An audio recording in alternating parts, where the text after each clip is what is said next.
చేస్తా ఉన్నారు అందరికీ. అందుకే ప్రతి ఒక్కరికి అందరికీ చెప్పండి, ఫ్యాన్ ఇంట్లోనే ఉండాలి. అందుకనే ప్రతి ఒక్కరికి వెళ్ళి ప్రతి ఇంట్లో కూడా చెప్పండి, ఫ్యాన్ ఇంట్లోనే ఉండాలి, సైకిల్ ఇంటి బయటే ఉండాలి, తాగేసిన టీ గ్లాసు సింక్ లోనే ఉండాలి అని చెప్పి ప్రతి ఇంటికి వెళ్ళి చెప్పండి.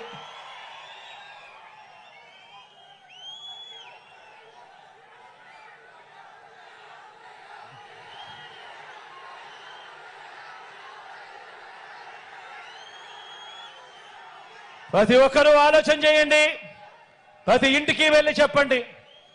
ఈ ఎన్నికలు కేవలం ఎమ్మెల్యేలను ఎంపీలను మాత్రమే ఎన్నుకునే ఎన్నికలు కావు. ఇవి కేవలం ఎమ్మెల్యేలను ఎంపీలను ఎన్నుకునే ఎన్నికలు కావు.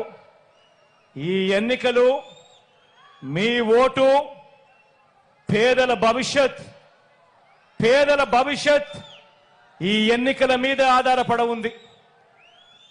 పేదల భవిష్యత్ ఈ ఎన్నికల మీద ఆధారపడి ఉంది. పొరపాటు జరిగితే పేదల బ్రతుకులు అంధకారమయమే. ప్రతి ఒక్కరికి వెళ్ళి చెప్పండి, విశ్వసనీయతకు వంచనకు మధ్య జరుగుతా ఉన్న యుద్ధం, ఈ యుద్ధంలో మోసగాళ్లను ఓడించేందుకు మీరంతా కూడా సిద్ధమేనా అని అడుగుతా ఉన్నాను. జరగబోయే ఎన్నికల్లో ప్రతి ఒక్కరం ఒక సైన్యంగా పనిచేయడానికి ఈనాడు రోతరాతలు, ఏబిఎన్, టీవీ5, ఎల్లో మీడియా తప్పుడు కథనాలు, వారి సోషల్ మీడియా అబద్ధాలు, మోసాలు, వీటి అన్నింటి నుంచి ఇంటింటి అభివృద్ధిని, పేదవాడి భవిష్యత్తును కాపాడేందుకు మీరంతా కూడా సిద్ధమేనా అని అడుగుతా ఉన్నాను. సిద్ధమే అయితే మీ జోబీలో ఉంచి సెల్ ఫోన్ బయటకు తీయండి. సిద్ధమే అయితే మీ జోబీల్లో నుంచి సెల్ ఫోన్ బయటకు తీయండి. సిద్ధమే అయితే మీ జోబీలో నుంచి సెల్ ఫోన్లు బయటకు తీయండి.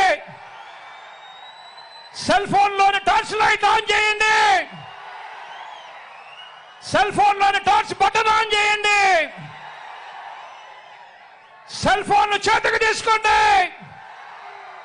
చేతికి తీసుకుని మేమంతా కూడా సిద్ధమే అని చెప్పి గట్టిగా నిలదించండి. వచ్చే ఎన్నికల్లో మన టార్గెట్ 175కు 175 ఎమ్మెల్యేలు. వచ్చే ఎన్నికల్లో మన టార్గెట్ 25కి 25 మంది ఎంపీలు. పేదవాడికి మంచి చేయడంలో ఎక్కడా తగ్గలేదు. 175 ఎమ్మెల్యేలకు 25 ఎంపీలకు ఒక్క ఎమ్మెల్యే కూడా, ఒక్క ఎంపీ కూడా తగ్గడానికి వీరే లేదు అని చెప్పి సిద్ధమని చెప్పి గట్టిగా చెప్పండి. పేదల భవిష్యత్ కోసం జరిగే ఎన్నికల్లో అండగా నిలబడేందుకు సిద్ధమా అని చెప్పి మరొక్కసారి గట్టిగా చెప్పండి.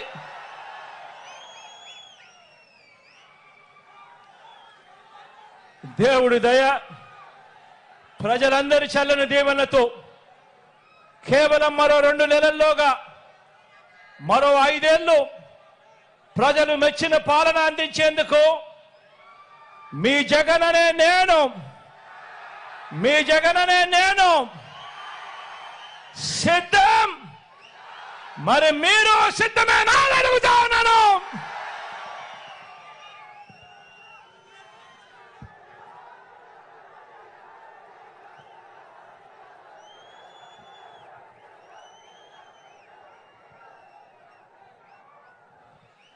ఈ ఎన్నికల్లో మన గుర్తు మీ అందరికీ కూడా తెలిసే ఉంటుంది.